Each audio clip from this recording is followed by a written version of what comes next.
Salut à tous, je suis ravi d'être avec vous pour faire le papier d'un nouveau quintet de milieu de semaine, direction Mêlée-du-Maine dans l'ouest de la France ce mercredi pour le Grand National du Trot, nouvelle étape du GNT qui va se disputer sur cette belle piste corde à droite. On fait le papier tout de suite.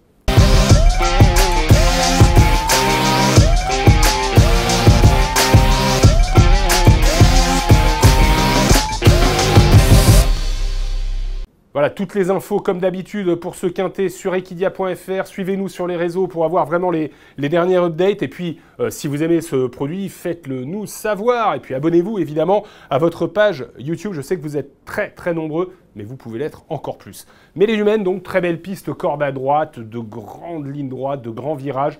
A priori, piste totalement plate qui ne posera de problème à aucun des participants de cette course. Ils sont 16 au départ et comme d'habitude, la plupart du temps, en tout cas les épreuves de trot support de quintet, il y a des rayures. Alors on va regarder ça tout de suite. C'est peut-être la moins évidente celle-là, c'est D de Belloué. Attention, hein, Paul Ploquin, son driver est plutôt en forme.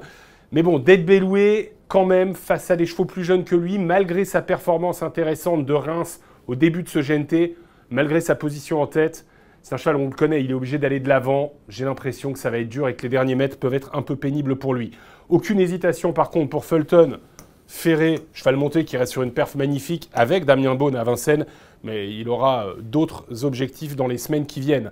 Aucune hésitation non plus pour ce Bello-Romain qui est absent depuis le mois de juin, sa tentative infructueuse à Couvola dans le Kimi Grand Prix. Ce n'est pas Anthony Barrier qui est au sulky, il est à 50 mètres. On peut l'oublier, il va profiter de ce GNT pour se préparer de nouveau. Et puis Étoile de Brière, on la connaît très bien, la championne montée de Charles Dreux, sera à regarder courir également pour d'autres objectifs à 50 mètres. On attaque là maintenant les points d'interrogation, ceux qu'on va peut-être retenir, peut-être pas, on se décidera au fur et à mesure. On vous rappelle d'abord les 4 rayures de la course, hein, le 4, le 7, le 15 et le 16. Le 4, c'est ma rayure un peu risquée perso, encore que. Mais voilà, pas évident. 50 mètres à rendre pour Cache du Rib. 50 mètres à rendre pour Cache du Rib, qui est souvent plaqué des antérieurs et qui cette fois-ci sera totalement ferré. Seulement voilà, regardez cette perf. Elle est formidable. Deuxième du prix Jean-Luc Lagardère, devant Élite Beaufour, devant Diable de Vauvert, devant et loin devant Gallius qui faisait une contre-performance ce jour-là. Je propose de regarder la façon dont il s'est comporté tout de suite. Il est ici, Cache du Rib. Comme bien souvent, il allait très généreusement se livrer. C'est un adepte des pistes plates, hein. Cache du Rib, corde à droite, corde à gauche, il est extra. Il est peut-être même un tout petit peu meilleur corde à droite. Regardez, Delfino faisait une perf exceptionnelle, Gallius qui cédait, Élite Beaufour, Cache du Rib, Élite Beaufour qui a gagné une très belle course depuis samedi dernier à Vincennes lors de cette merveilleuse réunion. Alors voilà, sur cette perf-là, Cache du Rib, c'est difficile de l'éliminer complètement, mais bon, il a une course à Toulouse qui est plus intéressante dans quelques jours, d'ici 2 semaines environ. Voilà, Toulouse qui était d'ailleurs le théâtre d'un très beau succès, devant Héros de Fleurs, qui étaient tous les deux à 25 mètres.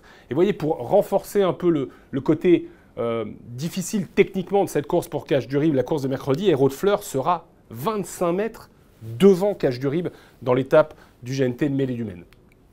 Voilà, ça va dépendre de est-ce qu'on fait des longues, est-ce qu'on fait des combinés. Héros de Fleurs, je vous en parle. Donc lui, on le rappelle, hein, il est à 25 mètres. Voilà, il n'a pas trop mal tenu sa partie dans le Jean-Luc Lagardère, mais très loin de Cache du Rib. Il a cette fois-ci 25 mètres d'avance sur lui. Ça va lui permettre de rattraper une partie de ce retard. Il ne fait pas non plus partie des vraies priorités de la course, mais c'est un cheval de classe. Django du Bocage, là c'est un cas vraiment épineux. L'entraînement de Stéphane Meunier est très en forme. Django du Bocage est déféré des 4. Seulement, Django du Bocage, dans l'étape de Cabourg, il a cédé assez vite. Alors, il y a peut-être plusieurs explications. La première, pour moi, c'est qu'il a fait le premier tour en 1,12. Et il n'a pas molli dans les 500 mètres de la ligne d'en face. Donc, c'est pas forcément facile de se dire qu'il pouvait aller au bout dans cette étape relevée en faisant le premier tour en 1,12. Et surtout, regardez ce que nous dit Stéphane Meunier. Il avait la gorge un peu sale. Il a été examiné après la course. Donc, ça, combiné au fait qu'il a été quand même vite dans le premier tour de piste, peut peut-être le racheter et se souvenir qu'en début d'année, dans le GNT, au printemps, il avait été très bon dans une épreuve où il y avait clean game. il était à 25 mètres, bon, Klingheim était à 50 mètres bien sûr, mais il avait été très bon en attendant. On l'a souvent vu aux avant-postes, Django du Bocage, mais il est peut-être désormais meilleur en attendant. Et comme Stéphane Meunier est très en forme, moi je vais m'en méfier quand même. Erdelios, c'est la grande animatrice du circuit. Elle a fait toutes les étapes, sauf celle de Salon de Provence.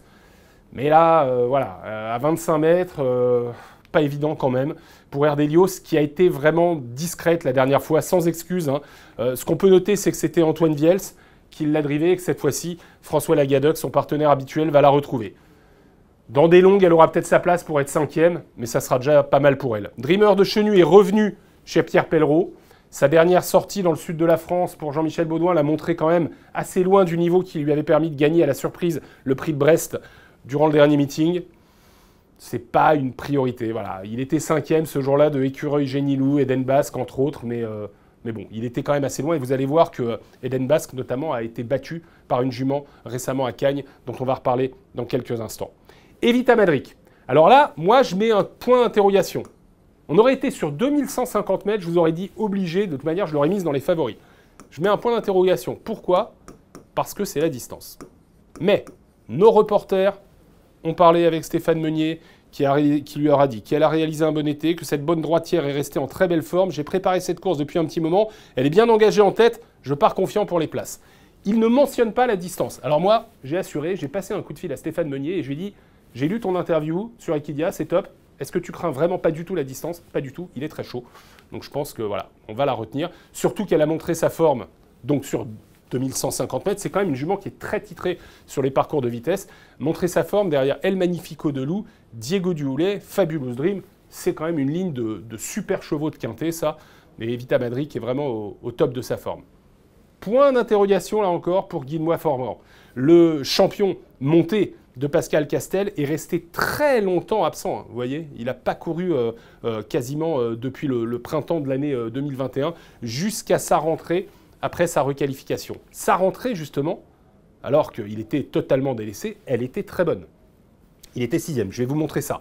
On va tempérer quand même en se disant qu'il a fait le petit parcours et que les chevaux qui étaient devant lui, alors c'est pas leur faire insulte, mais vous les mettez dans l'étape du GNT demain, je suis pas sûr que vous en retenez plus d'un dans un quintet. On va regarder quand même, pour se faire une idée. Il a fait la course en dedans. Et il va bien finir à la corde. Kazakh, jaune et rouge, Guilmois Forgan. Mais voilà, je vous le disais, c'est Granit du Gers, c'est Everdream Music, c'est Fantasia Love ici. C'est pas une ligne qui lui donne une première chance. Alors, il y a deux façons de voir les choses. Soit on se dit que c'est la fameuse deuxième course après une longue absence et que ça sera peut-être un peu moins bien. Et moins bien que ça ne suffira pas pour être dans les 5 du quintet. Soit on se dit qu'il est encore monté et que pourquoi pas, ça peut être l'outsider séduisant. Voilà donc pour ce que je qualifierais de point d'interrogation. Même si vous l'avez compris, après avoir eu Stéphane Meunier au téléphone, j'aurais tendance à entourer définitivement Evita Madric que j'aurais pu passer dans la rubrique des chevaux favoris. Dans laquelle se trouve évidemment en tête de course Pharrell Seven. Il n'arrête pas de gagner. Il a gagné 7 courses depuis le début de l'année. Il est euphorique. Il est de nouveau déféré des 4 pieds. Il vient de gagner, alors vous allez me dire, le 3 septembre. Là, on est le 7, c'est à 4 jours. Il a déjà très bien fait à 7 jours, Pharrell Seven. Voire même à 6. 4 jours, c'est très très rapproché. Mais le cheval, il est tellement bien que c'est difficile d'aller contre. Ce qu'on peut dire quand même, c'est que là, c'était une course de 7 à 10 ans. Là, il y a des petits jeunes. On en reparlera tout à l'heure. Il y a des H dans la course notamment et un très bon H à Ribot du Loisir. Et que les conditions sont peut-être un peu plus favorables pour cet engagement de Vincennes qu'elles ne le seront durant la course de Mêlée du Maine mercredi, conditions de gain et donc d'opposition. Néanmoins, on regarde quand même son succès. Il s'est fait ramener jusqu'à la montée. Jean-Michel Bazir a commencé à le rapprocher dans le dernier tournant. Et le cheval, après une course qui a été en bon train par Expresso Good, il va se détacher. Ce cheval que Jean-Michel Bazir nous présentait un peu comme un cheval sans marge au milieu de l'hiver dernier, il n'a pas arrêté de progresser et il est même de plus en plus fort, ce qui fait que même si l'engagement techniquement est moins facile, on va être obligé de le retenir premier ou deuxième. Douceur du chêne, super jument, on la connaît par cœur, faut cacher, faut suivre, enfin cacher. C'est pas vraiment caché, il faut suivre les wagons, on n'est pas obligé de raser le mur, mais il faut suivre les wagons. Elle est très très forte lorsqu'elle peut placer son long sprint final. Elle a été très correct dans son comportement face à de très bons chevaux de Cagnes-sur-Mer dans le Grand Prix de la ville de Nice. Mais moi, j'avais encore préféré, évidemment, sa victoire du 8 août. Donc, c'est une victoire qui a eu lieu il y a un mois. Elle a couru une fois depuis. Elle bat quand même Crack Money, qui a un vrai cheval de GNT. Eden Basque, même s'il était ferré, c'est un drôle de client. Et 55 Bond, qui a gagné Quintet à Vincennes depuis. Ça, c'est une ligne en béton. On va voir comment elle l'a fait. Elle l'a fait comme elle sait le faire, après un parcours caché. Elle a attaqué à mi-ligne droite. Alors, elle ne fait plus comme elle pouvait faire au milieu de sa carrière quand elle avait ces parcours-là et qu'elle fuyait les autres à mi-ligne droite. Mais il a fallu la solliciter. Mais c'est quand même Eden Basque, Crack Money. Et regardez, où est 55 Bond, qui a donc gagné un très beau quintet depuis à Vincennes, en battant notamment un cheval de Jean-Michel Bazir, qui est d'un bon niveau et digne référence. Donc obligé de retenir Douceur du Chêne dans un ticket. Haribo du Loisir, le numéro 2, quand je vous parlais des fameux 5 ans, c'est évidemment à celui-ci que je faisais allusion. C'est un top cheval, Haribo du Loisir. Un vrai top cheval. Il est de nouveau déféré des 4 pieds. Il a déjà bien fait sur les parcours de vitesse, mais il a surtout une tenue à toute épreuve. Moi, j'ai toujours adoré ce cheval, qui a fait quelques courses sans ambition. Il était ferré dans quand même ce qui était la première qualif du Critérium des 5 ans le 20 août. Il a fait le parcours à l'arrière. Il a fini par se désunir dans le tournant. Il n'était pas très motivé. C'est un cheval qui aime bien être motivé dans un parcours et notamment être assez offensif. Franchement, moi, je trouve que sur cette course-là, du meeting dernier, où il bat Hip Hop au fort, je vous ai pris cette perf parce que... Il y en a eu d'autres depuis, hein, mais je vous ai pris cette perf parce que Hip Hop au fort, il sera dans les 3-4 favoris du Critérium des 5 ans. Voilà, il suffit qu'il répète cette course techniquement pour être au top. L'interrogation, c'est la corde à droite. Mais la corde à droite, pour Léo Abrivard, ça ne posera pas de problème. C'est ce qu'il a déclaré à nos reporters. Donc Haribo du Loisir, moi je vais vous le dire tout de suite, je vais le retenir 1 ou 2, et peut-être même 1. Easton of My Life, le numéro 3, on n'est pas dans le même profil. Là, on est dans un cheval qui a de l'âge, qui est en pleine forme. Il est au sommet de son art, Easton of My Life. Il a partagé la victoire avec Good du Houlbay lors d'un quintet de fin d'estival à Cabourg. Ils battent quand même Guillaume du Poncelet. C'est pas rien, Guillaume du Poncelet. Vous mettez Guillaume du Poncelet dans une étape du GNT, il sera très suivi. Il l'a partagé, la victoire. C'est quand même une marche un peu plus haute. Mais avec Eric Raffin, on est obligé de lui voir une chance. Comme on est obligé de voir une chance à Fareggio Meunier, qui est une chance technique de premier ordre, si vous reprenez ses meilleures lignes à Vincennes, et si d'ailleurs vous reprenez ses chronos. Alors, je sais qu'on n'est pas à Vincennes, mais pour comparer à Pharrell Seven, par exemple, il a trotté 2850 mètres grande piste, une 13 et demi environ. C'est le meilleur chrono de Pharrell Seven, on est dans ces eaux-là, sur 2850 mètres grande piste. Pharrell Seven est à 25 mètres. Je sais, on est à mêlée du Maine, mais c'est pour dire que les deux chevaux, finalement, sur le parcours exigeant de Vincennes, sont à peu près du même niveau. Il n'y a pas de raison que ça ne soit pas le cas sur le tracé de mêlée du Maine. Il a couru ferré la dernière fois, 1er septembre. Il est déferré cette fois. Et déferré, il est capable de faire des super trucs, comme dans ce quintet, le prix Tropic Night Session, disputé au printemps, sous une très belle ambiance à Vincennes. Flash Gordon, Falco Berry et Burton sont vraies bêtes à quintet. Il est au premier poteau. Il faut impérativement, c'est un peu comme Douceur du Chêne, c'est quand même beaucoup mieux si on peut le courir caché. S'il court caché, s'il a la très bonne course et qu'il y en a d'autres qui font un peu de boulot pour lui, il peut même gagner, Fareggio Meunier. Voilà pour la présentation de ce quintet et donc des chevaux qu'on va retenir. Et notamment, vous l'avez compris, 3 chevaux que j'aime beaucoup. Haribo du Loisir, Fareggio Meunier, évidemment, et Pharrell Seven. Alors, j'ai rien inventé parce que je pense que ce seront les 3 favoris de la course. C'est l'heure de faire les tickets. Et ben, je vais vous proposer un ticket un petit peu original. Pourquoi ? Parce que j'ai mis Haribo du Loisir en tête. Vous voyez, si j'avais pris des bases, je ne l'aurais pas pris en base parce que c'est un cheval qui est capable de faire des blagues, même si je pense que cet engagement a été bien préparé. Il est capable de faire des blagues, donc ce n'est pas une base. Mais s'il est au trot, je pense qu'avec 25 mètres d'avance face à Pharrell Seven, il a une vraie chance. Fareggio Meunier, j'aurais presque pu le mettre deuxième. C'est juste que j'ai besoin un tout petit peu d'être rassuré parce que la dernière fois, il n'a pas vraiment fait course ferrée. Puis ensuite, Evita Madrid, Django du Cocage, Douceur du Chêne, Easton of My Life. C'est une combinaison à 25% qui coûte 10,50 €. Il y a 2 regrets